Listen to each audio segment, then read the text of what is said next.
আর আল্লাহ পাকের নিজাম, যে ব্যক্তি হেদায়াত চায় না সে হেদায়াত পায় না। রহমতের নবীর চেহারা এতটাই উজ্জ্বল যে নবীর চেহারা দিয়ে একবার নজর দিলে 7 দিনের ক্ষুধা থাকে না। কেমন মায়ার নবী যে রাসূলের চেহারা দিয়ে তাকাইলে ঈমানের সাথে জাহান্নামের আগুন হারাম। সেই নবীজিকে 13 বছর দেখলো, বয়ান শুনলো, তারপরও কালেমা পড়ে নাই।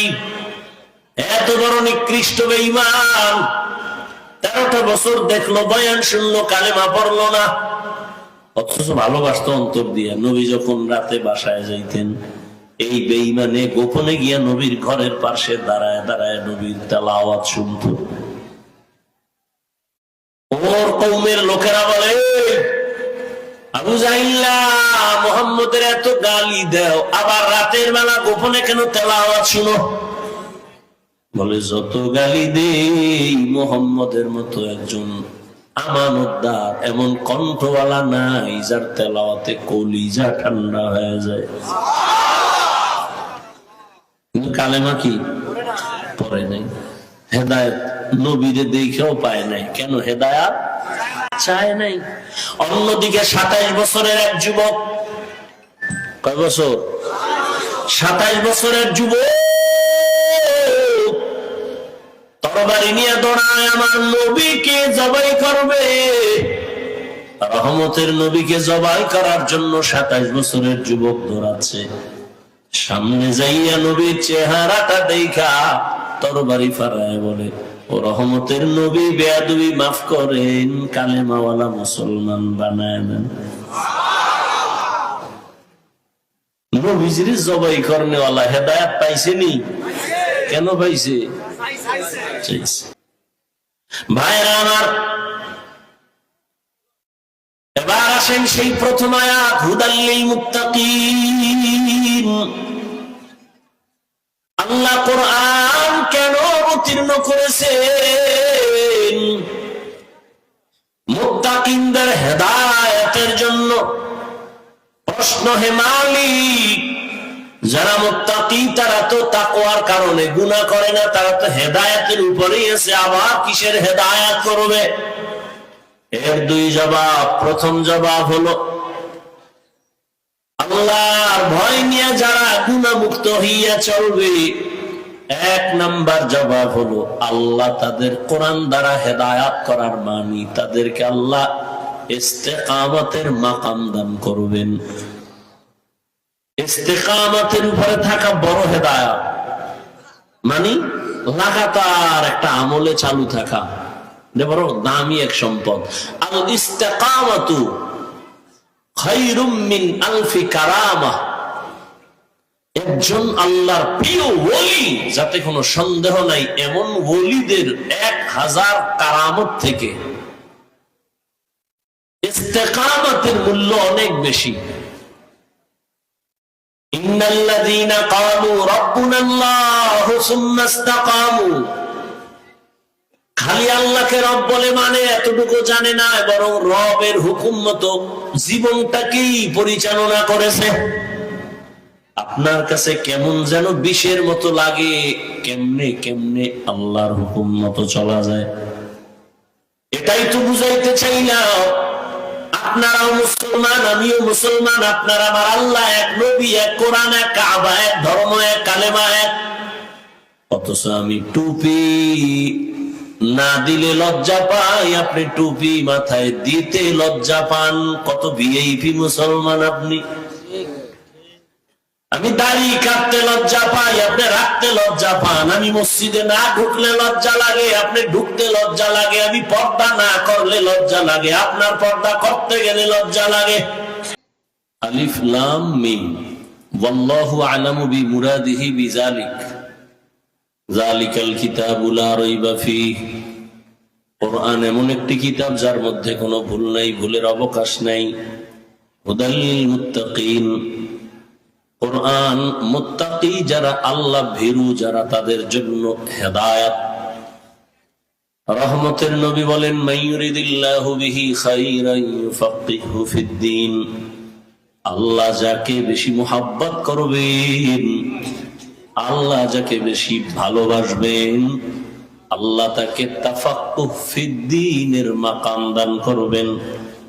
একটা হলো তাআল্লুম ফিদ্দীন, আর একটা হলো তাফাক্কুহ ফিদ্দীন, ধর্মের বিষয়ে জানা, আর একটা হলো ধর্ম বুঝে মানা।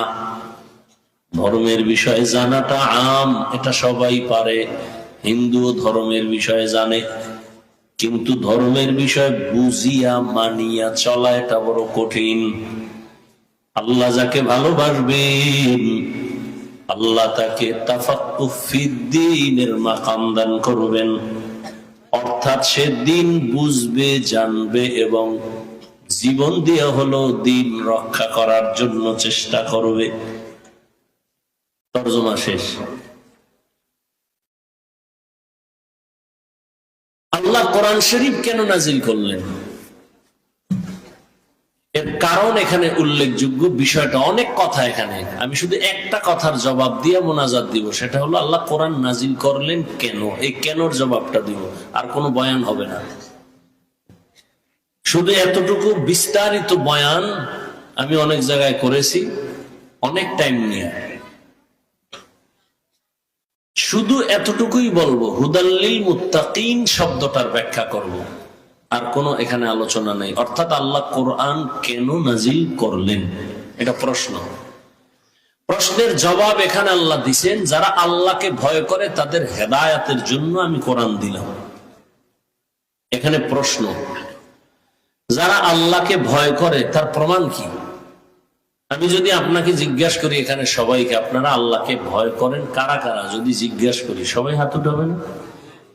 কোন চালাক বাঙালি পারলে ভাও দুইটাও আলগি দিয়ে উঠে দেব যে আমরা চাই রাত পাই আল্লাহরে ভয় করি। আরো চালাকটি বলবে, হুজুর গোছেও আমরা আল্লাহকে বেশি ভয় করি, যদিও নামাজ নাই, দাড়ি নেই, টুপি নেই, কিন্তু অন্তর পরিষ্কার। অথচ নবী বলেন যারা নামাজ পড়ে না ওরা দুনিয়ার বড় চোর। চোরের অন্তর আর কি পরিমাণ পরিষ্কার হতে পারে। তো এখানে সবাই বলবে আল্লাহকে ভয় করি, যে নামাজ পড়ে না সেও বলে ভয় করি, যে রোজা রাখে না সেও বলে ভয় করি, যে হালাল খায় না সেও বলে ভয় করি। আর আমরা যারা হালাল খাই বলি ভয় করি, রোজা রাখি বলি ভয় করি, নামাজ পড়ি বলি আল্লাহকে ভয় করি। এত ব্যস্ততার মাঝেও নামাজ পড়ছি। বয়ান যেদিকে যায়, সারা দুনিয়ার মানুষ আমার বিরুদ্ধে লেখালেখি করুক, কোনো টেনশন নেই। নামাজ পড়বো, এরপরে বয়ান, এর আগে না। এবার পাম্পে গাড়ি থামাইয়া উজু কইরে এরপরে নামাজ পড়ছে। যেখানে থাক যাক, ওই চিন্তা নেই। ইজ্জত আল্লাহ দেয়, আল্লাহ নেই। আল্লাহরে রাজি করে চললে আর টেনশন নেই। আর বান্দারে যদি খুশি করি আর আল্লাহ বেজার হয়ে যায়, তো বিউটি পার্লারের মতো সৌন্দর্য আজ আছে, কাল থাকবে না।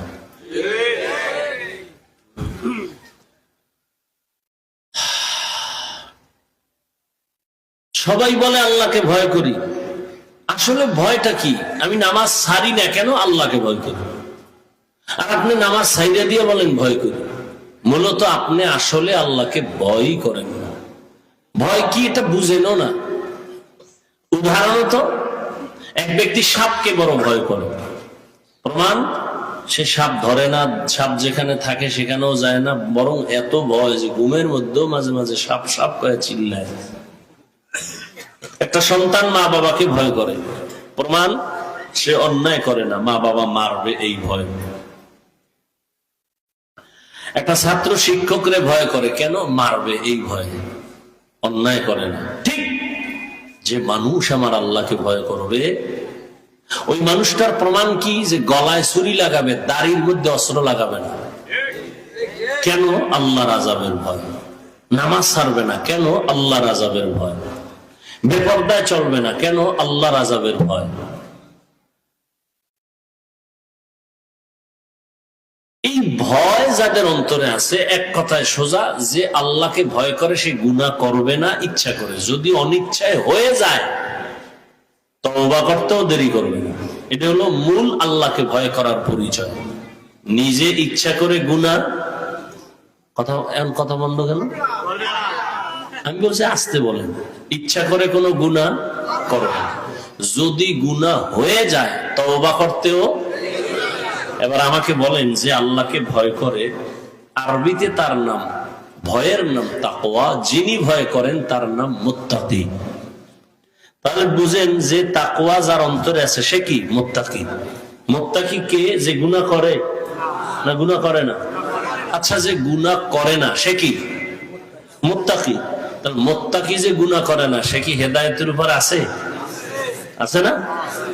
এবার প্রশ্নটা ওই জায়গায়, হুদাল্লিল মুত্তাকিনদের জন্য কোরআন হেদায়াত। আরে সে গুনাহ করে না, সে তো হেদায়েতের উপরে আছেই, এজন্যই তো সে মুত্তাকি। সে তো হেদায়েতের উপরেই আছে, হেদায়েতের উপরে আছে বিদায়ী তো তার লকব মুত্তাকি। তাকে আবার বলে আল্লাহ হুদাল্লিল মুত্তাকিন, মুত্তাকিনকে হেদায়াত করবে। মানে মুত্তাকিন তো হেদায়েতের উপরে আছে, এজন্যই সে মুত্তাকি। কিসের হেদায়াত করবে? কোরআন শরীফ আবার নতুন ভাবে। প্রশ্ন বুঝছেন? মুত্তাকিনরা তো হেদায়েতের উপরেই আছে, তাদেরকে আবার কিসের হেদায়েত করবে কোরআন? এই জবাবটা এখানে প্রশ্নটা থাকলো। এবার আসেন, আল্লাহ কোরআন কেন নাজিল করলেন? তার আরেক জবাব আল্লাহ আরেক জায়গায় দিয়েছেন। শাহরু রমাদান আল্লাযী উনজিলা ফীহিল কুরআন হুদাল লিন-নাস ওয়া বায়িনাতিন মিনাল হুদা ওয়াল ফুরকান। রমজানুল মুবারকে আমি কোরআন অবতীর্ণ করলাম গোটা জগতের মানুষের হেদায়েতের জন্য। আগের আয়াতে কি বলছে? আমি কোরআন অবতীর্ণ করেছি মুত্তাকিনদের হেদায়েতের জন্য। আর এখানে বলেন সারা দুনিয়ার সব মানুষের হেদায়েতের জন্য কোরআন অবতীর্ণ করেছি। এখানেও প্রশ্ন, হে আল্লাহ, সারা দুনিয়ার মানুষের জন্যই যদি কোরআন হেদায়াত হয় তো দুনিয়ার সবাই কেন হেদায়াত পাইল না? পাইছে? আর এই মাঠের ডিফাই নাই, আবার দুনিয়া বাদ দাও মিয়া। দুনিয়ার মানুষ হেদায়াত পাইল না কেন? প্রশ্ন আছে না নেই? থাকলো প্রশ্ন এখানে। আল্লাহ কোরআন অবতীর্ণ করে কেন করেছেন তার আরেক জবাব আল্লাহ কোরআনের অন্য আয়াতে দিলেন। ওয়ানুনাজ্জিলু মিনাল কুরআনি মা হুয়া শিফাa'উ ওয়া রাহমাতুল লিল মুমিনিন। আল্লাহ বলেন আমি কোরআন থেকে অবতীর্ণ করলাম ঔষধ। কি ঔষধ? কোরআন যেমন আত্মার জন্য ঔষধ তেমন শরীরের জন্য ঔষধ। এজন্যই তো প্রথম সূরা সূরাতুল ফাতিহা আল-হামদু সূরাটার নাম হলো সূরাতুশ শিফা, রোগ মুক্তির ঔষধ। ফজরের নামাজের সুন্নত পড়ে ফরজ 2 রাকাত পড়ার আগে কোন মুমিন যদি এক ধ্যানে বসে 11 বার দরুদ শরীফ পড়ে 41 বার আলহামদু সূরা পড়ে বিসমিল্লাহর সাথে পড়িয়া আবার 11 বার দরুদ পড়ে যদি পানির মধ্যে ফু দেয় আর ওই পানিটা সারা দিন যদি পান করে, এই বান্দার শরীরের মধ্যে কোনো রোগ থাকবে না।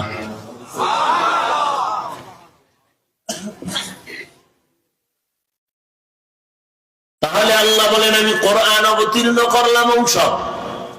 ওয়ানুনাজ্জিলু মিনাল কুরআনি মা হুয়া শিফাa'উ ওয়া রাহমাতুল লিল মুমিনিন।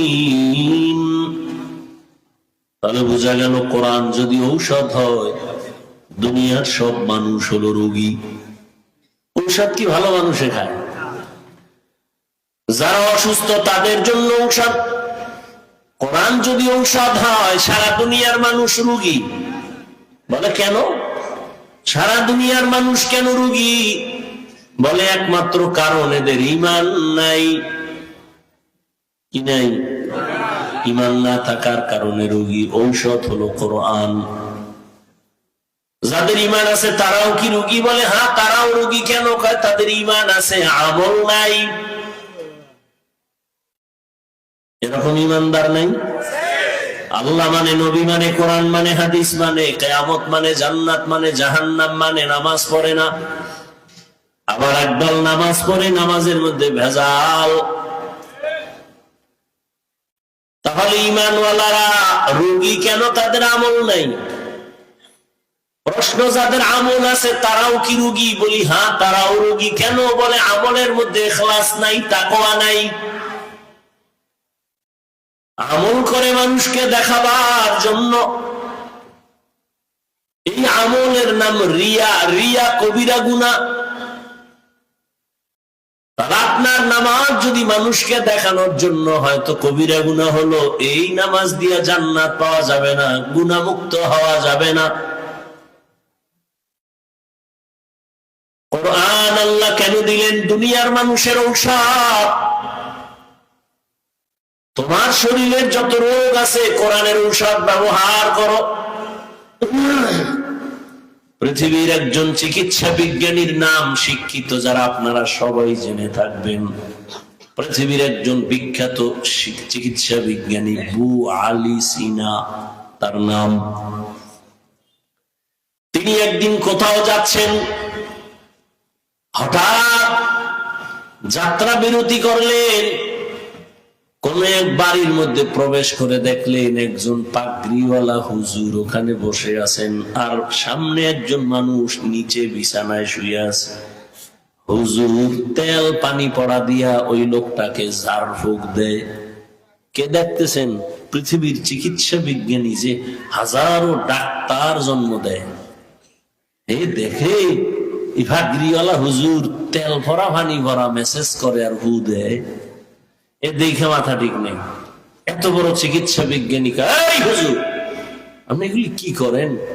হুজুরও আবার একেবারে বাজার দরের হুজুর না, আল্লাহর প্রিয় বান্দা হুজুর, আহলে হক হুজুর। কথা কয় না, কিন্তু কইলে খবর হয়ে যায়।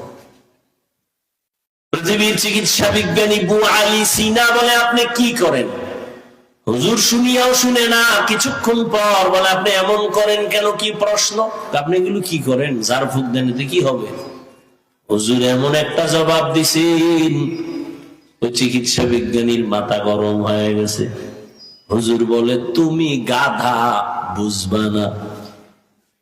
এত বড় চিকিৎসা বিজ্ঞানীর গাধা বলার পরে মাথা আরো গরম। ধমক দিয়ে কয়, এত বড় দুঃসাহস, আপনার এত খারাপ আচরণ কেন? হুজুর যেই কথা কইয়া আবার ঝাড়ফুঁক শুরু, এদিকে আর কান নাই, ও কি কইতেছে কোক। দীর্ঘ টাইম পরে আবার জিজ্ঞেস করলেন, ভাইজান আপনি রাগ করলেন কেন? বলে, রাগ করবো না মানে ওকে গাধা বললেন কেন? আমি কি আপনার গায়ে হাত দিছি? কয় না, মারছি না, টাচ করছি না। এত গরম, গরম মানে কলিজা সাদা হয়ে গেছে। কেন? আপনি আমাকে গালি দিয়েছেন, আমাকে গালি দিয়েছেন।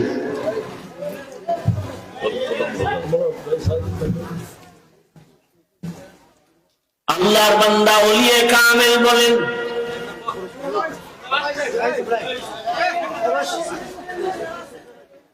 আমার হাত দিয়ে আপনার শরীরটা টাচ করি নাই। সামান্য জবানের একটা কথা যদি আপনার অন্তরকে আগুন জ্বালায় দিতে পারে, তাহলে আমার জবান দিয়ে আল্লাহর কোরআন পড়ে পড়ে যদি অসুস্থ রোগীটার শরীরে ফুঁক দেই, কেন সেখানে অ্যাকশন হবে না? আউলিয়ারা কারে উকবা ইখতিয়ার, জাহেলারা কারে দুনিয়া ইখতিয়ার। মাইলে মোমেন সোয়ে মোমেন মিশাওয়াত, মাইলে কাফের সোয়ে কাফের মিশাওয়াত। আল্লাহ বলেন, কোরআন আমি অবতীর্ণ করলাম ঔষধ দুনিয়ার সমস্ত রোগীদের জন্য, শারীরিক রোগের জন্য কোরআন মহা ঔষধ। এবার আসেন অন্তরের জন্য কোরআন। ওয়া আলা রাব্বিহিম ইয়াতাওয়াক্কালুন।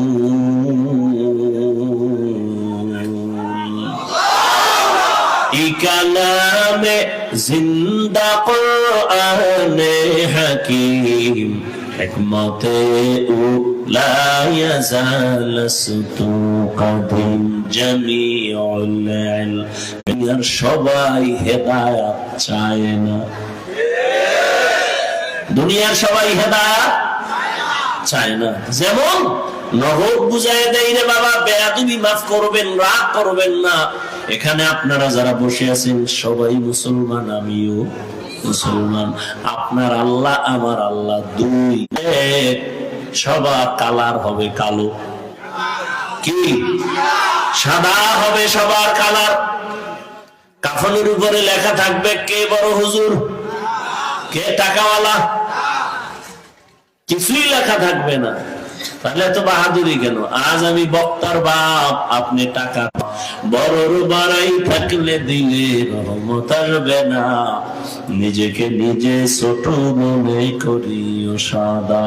উঁচু জমিন থেকে পানি নিচু জমিনে যায়, তেমনি খোদার রহমত আসে নমর তার হৃদয়। ভোগবিলাসের বাড়ি গাড়ি পরে ফালা খাউফুন আলাইহিম, ফালা খাউফুন আলাইহিম ওয়ালা হুম ইয়াহজানুন।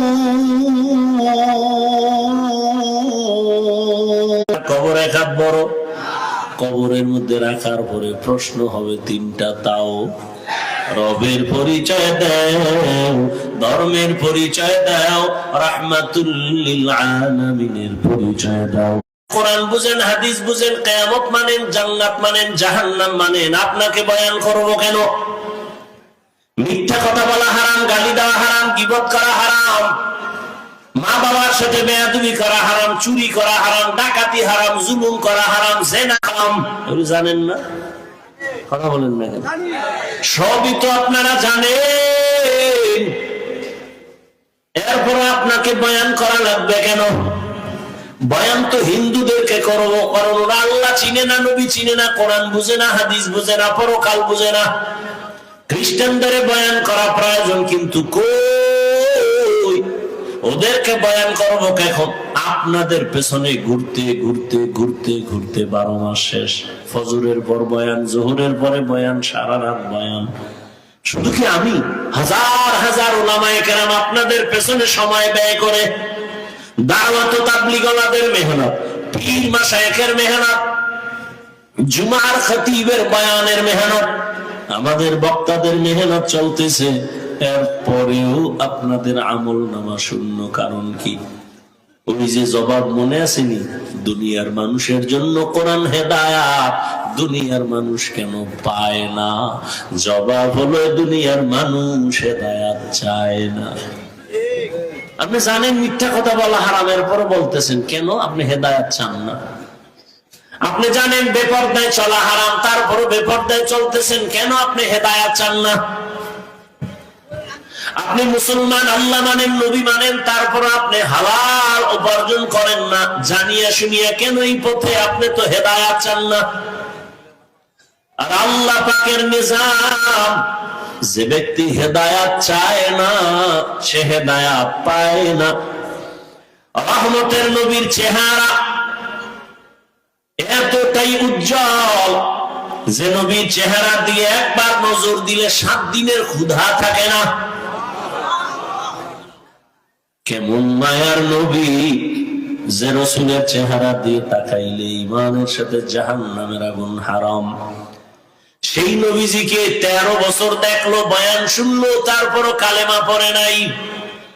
এত বড় নিকৃষ্ট বেঈমান, 13টা বছর দেখলো, বয়ান শুনলো, কালেমা পড়লো না, অথচ ভালোবাসতো অন্তর দিয়ে। নবী যখন রাতে বাসায় যাইতেন, এই বেঈমানে গোপনে গিয়া নবীর ঘরের পাশে দাঁড়ায় দাঁড়ায় নবীর তেলাওয়াত শুনতো। ওর কওমের লোকেরা বলে, আবু জাহিল্লা, মুহাম্মদের এত গালি দাও, আবার রাতের বেলা গোপনে কেন তেলাওয়াত শুনো? বলে, যত গালি দেই মুহাম্মদের মতো একজন আমানতদার, এমন কণ্ঠওয়ালা নাই যার তেলাওয়াতে কলিজা ঠান্ডা হয়ে যায়। কিন্তু কালেমা কি পড়ে নাই, হেদায়েত নবীরে দেখেও পায় নাই। কেন? হেদায়েত চায় নাই। অন্যদিকে 27 বছরের এক যুবক, কয় বছর? 27 বছরের যুবক তরবারি নিয়ে দৌড়ায় আমার নবীকে জবাই করবে। রহমতের নবীকে জবাই করার জন্য 27 বছরের যুবক দৌড়াচ্ছে। সামনে যাইয়া নবীর চেহারাটা দেখা তরবারি ফারায় বলে, ও রহমতের নবী, বেয়াদবি মাফ করেন, কালেমাওয়ালা মুসলমান বানায় দেন। নবীজির জবাই করনেওয়ালা হেদায়েত পাইছেনি? কেন পাইছে? ভাইরা আমার, এবার আসেন সেই প্রথম আয়াত, হুদাল্লিল মুত্তাকিন। আল্লাহ কোরআন কেন অবতীর্ণ করেছেন? মুত্তাকিনদের হেদায়েতের জন্য। প্রশ্ন, হে মালিক, যারা মুত্তাকি তারা তো তাকওয়ার কারণে গুনাহ করে না, তারা তো হেদায়েতের উপরেই আছে, আবার কিসের হেদায়েত করবে? এর দুই জবাব। প্রথম জবাব হলো, আল্লাহর ভয় নিয়ে যারা গুনাহ মুক্ত হইয়া চলবে, এক নাম্বার জবাব হলো আল্লাহ তাদের কোরআন দ্বারা হেদায়েত করার মানি তাদেরকে আল্লাহ ইস্তেকামতের মাকাম দান করবেন। ইস্তেকামতের উপরে থাকা বড় হেদায়েত, মানে লাগাতার একটা আমলে চালু থাকা, বড় দামি এক সম্পদ। আল ইস্তেকামাতু খায়রুম মিন আলফি কারামাহ। একজন আল্লাহর প্রিয় ওলি, যাতে কোনো সন্দেহ নাই, এমন ওলিদের 1000 কারামত থেকে ইস্তেকামতের মূল্য অনেক বেশি। ইন্নাল্লাযীনা ক্বালু রাব্বুনাল্লাহু সুম্মা ইসতাকামু, খালি আল্লাহকে রব বলে মানে এতটুকু জানে না, বরং রবের হুকুম মতো জীবনটাকেই পরিচালনা করেছে। আপনার কাছে কেমন যেন বিষের মতো লাগে, কেমনে কেমনে আল্লাহর হুকুম মতো চলা যায়। এটাই তো বুঝাইতে চাইলাম। আপনারাও মুসলমান, আমিও মুসলমান, আপনার আমার আল্লাহ এক, নবী এক, কোরআন এক, কাবা এক, ধর্ম এক, কালেমা এক। অথচ আমি টুপি না দিলে লজ্জা পাই, আপনি টুপি মাথায় দিতে লজ্জা পান। কত ভিআইপি মুসলমান আপনি। আমি দাড়ি কাটতে লজ্জা পাই, আপনি রাখতে লজ্জা পান। আমি মসজিদে না ঢুকলে লজ্জা লাগে, আপনি ঢুকতে লজ্জা লাগে। আমি পর্দা না করলে লজ্জা লাগে, আপনার পর্দা করতে গেলে লজ্জা লাগে।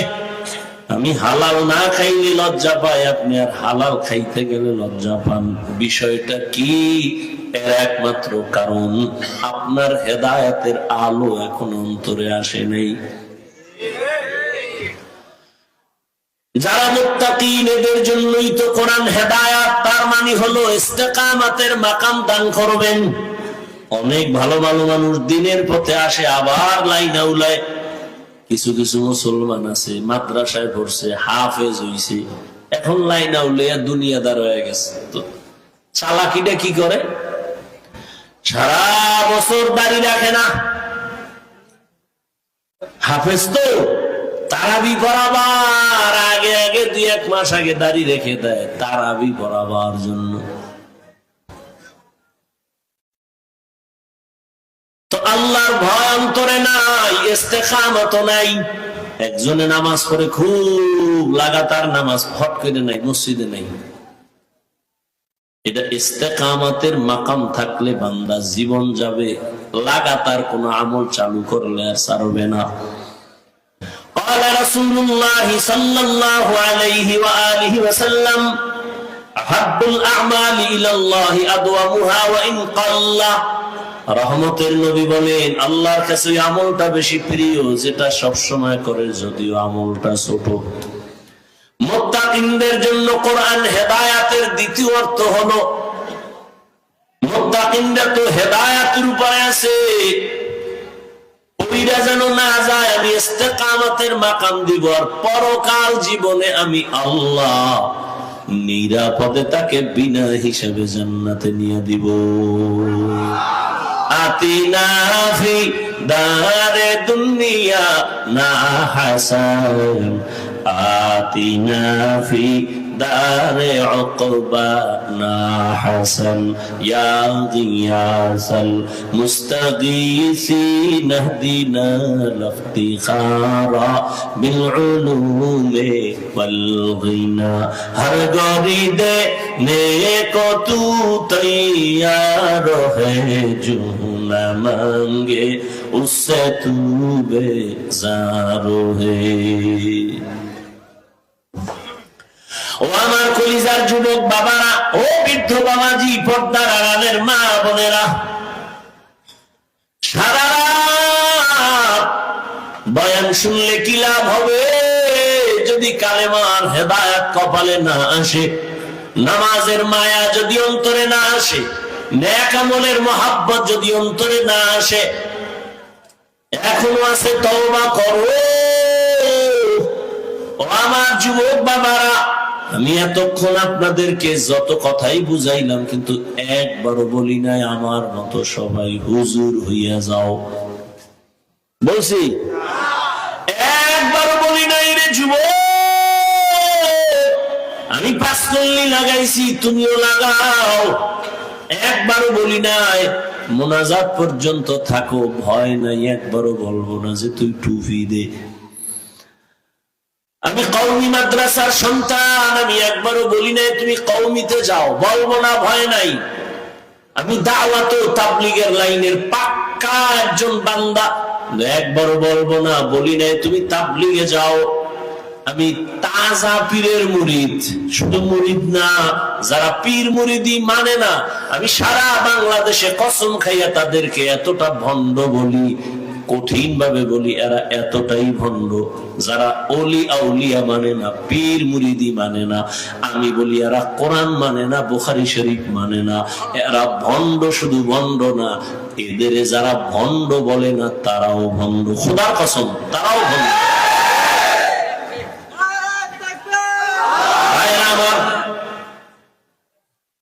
কিন্তু আপনাদের বলছি কি পীরের কাছে যাও? বলছি? বলবো না, কোনো ভয় নাই। মাদ্রাসায় পড়ো, বলবো না, ভয় নাই। তো কি বলবো? কি বলবো এবার শুনো। ও যুবক, তুমি আমি মুসলমান, আল্লাহ এক, নবী এক, কোরআন এক, কাবা এক। তুমি স্কুলে পড়ো, বাধা নাই। কলেজে পড়ো, বাধা নাই। চাকরি করো, বাধা নাই। ব্যবসা করো, বাধা নাই। ও আল্লাহর বান্দারা, তুমি ডাক্তার হও, দোয়া করি। তুমি ইঞ্জিনিয়ার হও, প্রফেসর হও, চাকরিজীবী হও, ব্যবসায়ী হও, তবে আমার ছোট্ট একটা দাবি হলো তুমি বেয়াদব হইবা না। তুমি ডাক্তার হও, বেয়াদব হইও না।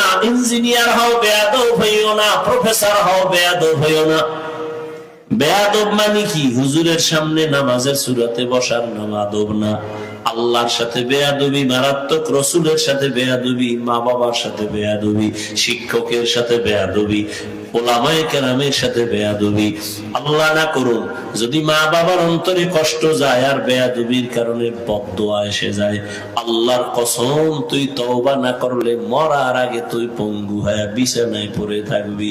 শিক্ষকের বদদোয়া যদি লেগে যায়, লেখাপড়ার জগৎ থেকে হারিয়ে যাবা। যদি বান্দা তুমি ওলামায়ে কেরামের বদদোয়া নিয়ে চলো, তো তোমার চরিত্রের জিন্দেগি বরবাদ হয়ে যাবে। এই জন্য বলি, তুমি ডাক্তার হও, বেয়াদব হইও না। ইঞ্জিনিয়ার হও, বেয়াদব হইও না। তোমার ব্যবহারে কোনোদিন মা বাবা যেন কষ্ট না পায়, তোমার আচরণে কখনো যেন শিক্ষকেরা কষ্ট না পায়, তোমার আচরণে কখনো যেন উলামায়ে কেরাম কষ্ট না পায়। মা বাবায় কষ্ট পেলে বরদোয়া চলে আসবে, কারো বরদোয়া করা লাগে না। খালি যে কষ্ট পাইয়া বলবে, আহ এটা একটা আগুন তোর কপালে পড়ছে, তো তুই পুইরা ছাই। মা বাবায় যদি কষ্ট পেয়ে বলে, আহ এটাই একটা আগুন, অভিশাপ, এটা তোর কপালে লাগলে তুই জিন্দেগি বরবাদ। সম্মান আর জীবনে থাকবে না, সফলতা থাকবে না। এজন্যই বলি, তুমি স্কুলে পড়ো, কলেজে পড়ো, চাকরি করো, ব্যবসা করো, ডাক্তার হও, ইঞ্জিনিয়ার হও, প্রফেসর হও, কি হইও না, লিকুল্লি শাইইন যিনাতুন ফিল ওয়ারা ওয়া যিনাতুল মারই তামামুল আদাবি। আদবওয়ালা জিন্দেগির বড় মূল্য। যত বড় শিক্ষিত হও না কেন, তোমার কথায় ব্যালেন্স নাই, কেউ তোমারে মহব্বত করবে না। অন্যকে সম্মান দাও না, বিনয়ের সাথে কথা বলো না, কেউ তোমাকে অন্তর থেকে ভালো জানবে না। অতএব বান্দা, তুমি যাই হও না কেন, ব্যবসায়ী চাকরিজীবী হও, বেয়াদব হইও না। ও আমার পর্দার আড়ালের আম্মা জানেরা, আপনাদের সন্তানদেরকে যা বুঝাইতেছি, মা আপনি যদি দোয়া না করেন, চেষ্টা না করেন, সন্তান কোনোদিন এই গুণে গুণান্বিত হতে পারে না। কারণ গাছ ভালো হলে ফল ভালো হবে, মা ভালো হলেই তো সন্তান ভালো হবে। এই দুনিয়ায় যত সন্তান ভালো হয়ে আসছে, সব মায়ের অবদানের কারণে। এ কারণেই তো মায়ের অনেক মর্যাদা, অনেক সম্মান আল্লাহ দান করেছেন। এই পরিমাণ সম্মান আল্লাহ নবীর মাধ্যমে, ইসলামের দ্বারা মহিলাদেরকে দিয়েছেন কিয়ামত পর্যন্ত। সারা দুনিয়ার মানুষ যদি আলাদা সম্মান দিতে চায়, আল্লাহর কসম, নারীর কিয়ামত পর্যন্ত সম্মান হবে না, হবে আরো অপমান। আল্লাহ যে সম্মান দিচ্ছেন নারীরে, দুনিয়াওয়ালারা যদি আলাদা সম্মান দিতে চায়, সম্মান হবে না, কি হবে? অপমান হচ্ছে তো। নারীকে সম্মানের নামে, সমান অধিকার দেওয়ার নামে রাস্তায় নামাইছে যেই লম্পটের দলেরা, দুর্নীতিবাদ, চাঁদাবাদ, চরিত্রহীনেরা, সেই নারীদের কারণে আজ জেনা, ব্যভিচার বেড়ে গেছে। নারীরা সমান অধিকার চায়, অথচ আল্লাহ দিছে নারীর মর্যাদা অনেক বেশি পুরুষের থেকে। ইদানিং কালে মহিলারা আবার নাকি ময়দানে আসতে চায় নতুন রূপ নিয়া। কি ছেলে যেই পরিমাণ সম্পদ পাবে, মেয়েটাকেও সমান দিতে হবে। কারণ বাবার থেকে ছেলে যা পাবে তার অর্ধেক যদি মেয়ে পায়, মেয়ের উপরে জুলুম হয়ে গেল। ওই তার সেরার জানা নাই যে মেয়েকে আল্লাহ পাক এই যে অর্ধেক দিছেন, তাও ছেলের থেকে বেশি দিছেন। এটা বুঝার আর মেমোরি নেই, জিবি নেই, হ্যাং হয়ে গেছে। ওই কুলাঙ্গারের জিবি হ্যাং হয়ে গেছে, কোন চরিত্রহীন।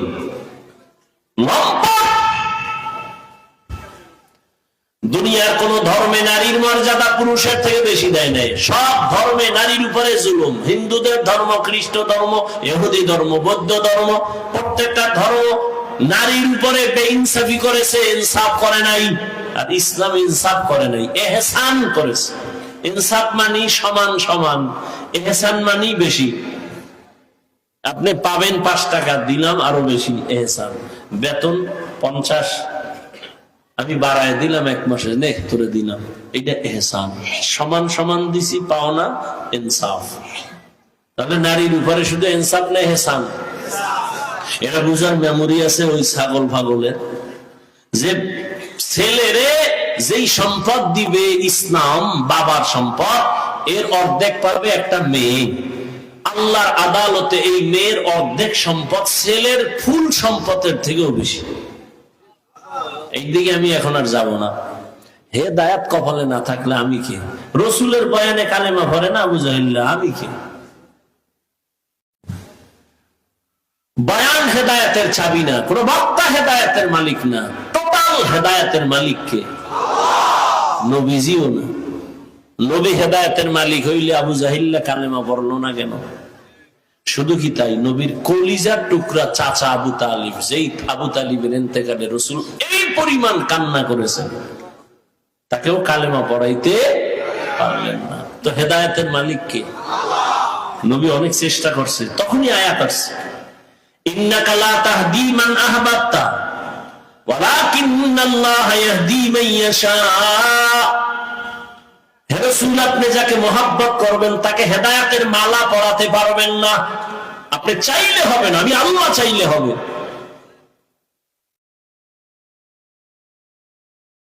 ভাইরা আমার, নারীদের সম্পদ আল্লাহ অনেক বেশি দিছেন। সমান সমান যদি নিতে চায়, নারীর কপালে দুর্গতি আরো নেমে আসবে। মিয়া কেমনে বুঝ যদি না থাকে সব ঝামেলা তো বুঝেন।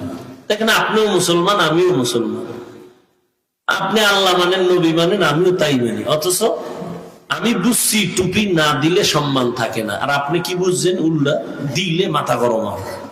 বুঝ যখন আপনার বুঝটা ঠিক হয়ে যাবে তখন আপনি জেনারেল লাইনে থাকেও টুপি বইরে ভালাইবেন। কি কেন? আপনার বুঝ যখন ঠিক হয়ে যাবে আপনি জেনারেল লাইনে থাকলেও নামাজে ঢুকে যাবেন, বরং আমার থেকে আরো মজবুত হয়ে যাবে। বুঝ বুঝ বুঝের বড় অভাব। বুঝ নাই তো যে নারীর সম্মান আল্লাহ বেশি দিচ্ছেন, সম্পদ অর্ধেক দিল অনেক বেশি। কেন? কেনর জবাব পুরাটা দিব না, শুধু একটা শব্দ বলি, পুরুষের খরচ আছে নারীর কোনো খরচ নেই। আরো ভেঙে বলি, পুরুষের খরচ তার নিজ জিম্মায়, নারীর খরচ অন্যের হাতে, নিজের হাতে কোনো আলাদা খরচ নেই। তাহলে যা পাইছে অর্ধেক, এটা ছেলের চেয়ে বেশি পাইছে না? জিবি গেছে হ্যাং হইয়া খায় মদ।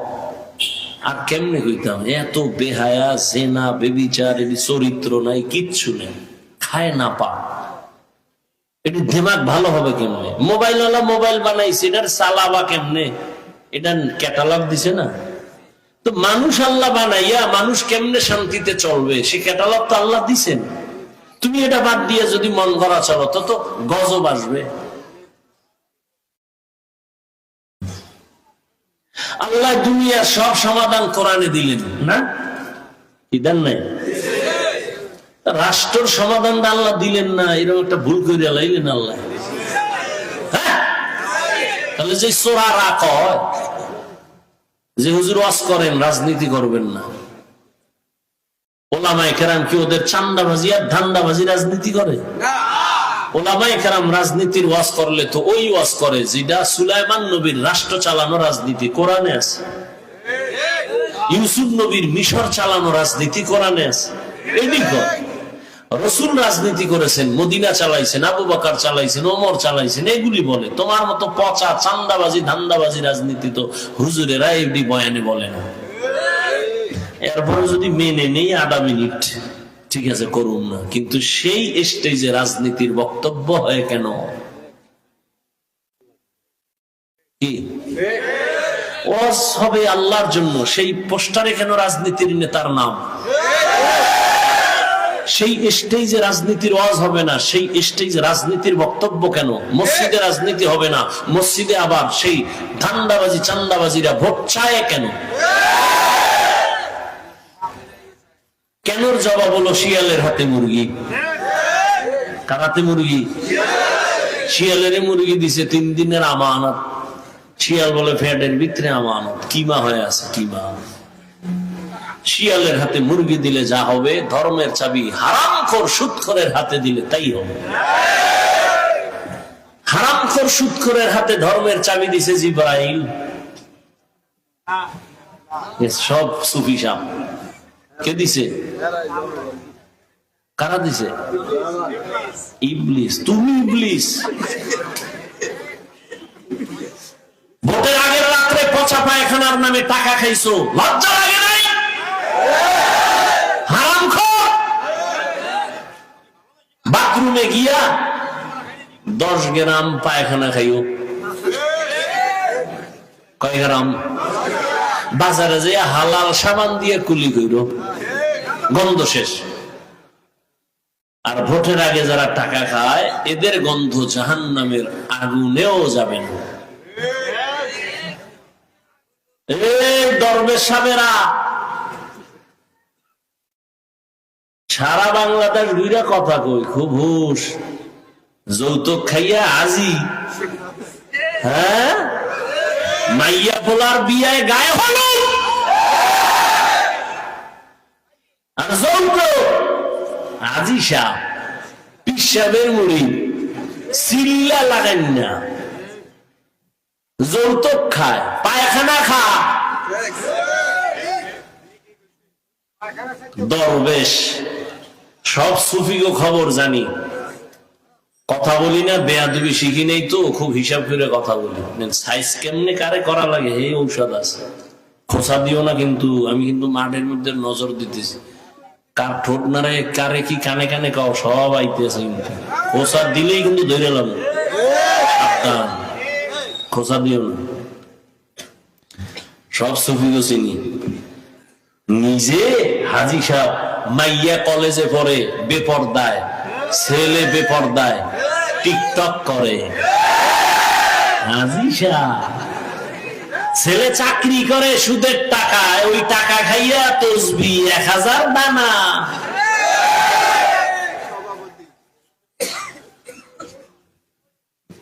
খোঁচা দিও না, শেষের দিকে আই পড়ছি, খবরদার। আল্লাহ সবাইকে মাফ করেন।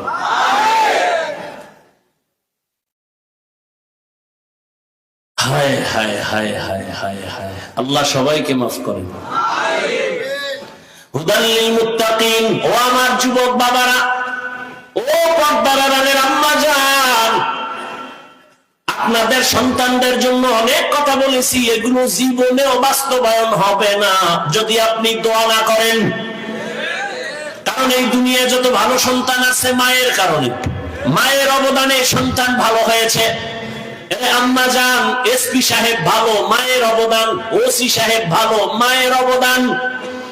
আম্মা জান, এই কারণেই তো আপনাদের সম্মান পুরুষের থেকে। আপনারা নবীদের মায়ের মতো মা, সাহাবায়ে কেরামদের মায়ের মতো দামি মা, খাদিজা রাদিয়াল্লাহু আনহার মতো দামি নারী, ফাতেমা রাদিয়াল্লাহু আনহার মতো নারী। আপনারা তো আয়েশা রাদিয়াল্লাহু আনহার মতো দামি নারী, ইসমাঈল নবীর মা হাজরা আলাইহিস সালামের মতো দামি নারী। আপনারা তো ঈসা নবীর মা মারিয়াম আলাইহিস সালামের মতো দামি নারী। আপনারা তো বেঈমান ফেরাউনের স্ত্রীর নাম কি? এই যে এত বড় বেঈমানের ঘরে থাইকা আসিয়া নামের স্ত্রী আল্লাহর এত পেয়ারা হয়েছে, রহমতের নবী বলেন কিয়ামতের ময়দানে আসিয়ার সাথে আমার সাথে বিয়ে হয়ে যাবে। এরে আম্মা জান, এত বড় বেঈমান ফেরাউনের ঘরে থাইকা আসিয়া যদি আমার আল্লাহকে আপন বানায় নিতে পারে, আপনার স্বামী তো ফেরাউনের মতো খারাপ না। আপনি কি পারেন না আপনার স্বামীর জন্য নামাজ পড়ে দোয়া করবেন, স্বামীর মাল হেফাজত করবেন, স্বামীকে ঘরে আসলে বুঝাবেন নামাজের জন্য, নিজেও নামাজ পড়ে দোয়া করবেন, আল্লাহ আমার স্বামীর কামাই রুজিতে বরকত দাও, অল্প কামাইয়ের মধ্যে বরকত বেড়ে যাবে। আপনার স্বামীর মাল এটা স্বামীর না আপনার, আপনি হেফাজত করবেন। মোবাইলে সময় নষ্ট করবেন না, সন্তানটাকে আদর্শওয়ালা ডাক্তার বানাবেন, আদর্শ ইঞ্জিনিয়ার বানাবেন, আদর্শ প্রফেসর বানাবেন। আপনার সন্তান আপনি মরিয়া গেল ডাক্তারি করবে কিন্তু কোরআন পড়িয়া মা বাবার জন্য দোয়া করবে। আপনার সন্তানকে আপনি দ্বীনের পথে রাখেন, ডাক্তার বানান, নামাজি হয়ে যাবে, আপনার জীবন ধন্য হবে। এরে আম্মা জানেরা, আপনার মতো কত মা এই অঞ্চলে এখনো আছে, বেপরদায় চলে না, নামাজ ছাড়ে না, মোবাইলে সময় নষ্ট করে না, স্বামীর মাল খেয়ানত করে না। এখনো কি আপনারা পারেন না তওবা করতে আল্লাহর কাছে? জীবনে আর নামাজ ছাড়বেন না, বেপরদায় চলবেন না, মোবাইলে সময় নষ্ট করবেন না, স্বামীর মাল হেফাজত করবেন। প্রত্যেকটা মা যদি হিসাব করে স্বামীর মাল স্বামীর না, পৃথিবীর কোন স্বামীর মাল নিজের না, সব কামাই রুজি গাধার মতো দিনরাত কষ্ট করে ছেলে মেয়ে স্ত্রীর জন্য। নিজে না খায় থাকলে কষ্ট নাই, কিন্তু যদি শুনে বাচ্চা খানা খায় না, কলিজা ফেটে যায় কষ্টে।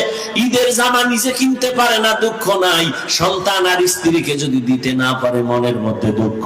মা যদি চিন্তা করে স্বামী মরে গেলে সব সম্পদ তো আমার, এই চিন্তা করলে কোন মা স্বামীর সম্পদ গুনাহের কাজে ব্যয় করবে না।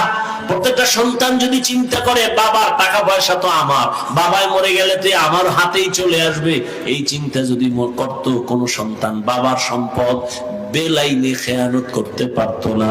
এখনো সময় আছে, আম্মা জান তওবা করেন, আল্লাহর কাছে মনে মনে বলেন, জীবনে আর বেপরদায় চলবেন না, নামাজ ছাড়বেন না, মোবাইলে সময় নষ্ট করবেন না, স্বামীর মাল হেফাজত করবেন, খেয়ানত করবেন না, সন্তানটাকে আদর্শওয়ালা বানাবেন, বেয়াদব বানাবেন না।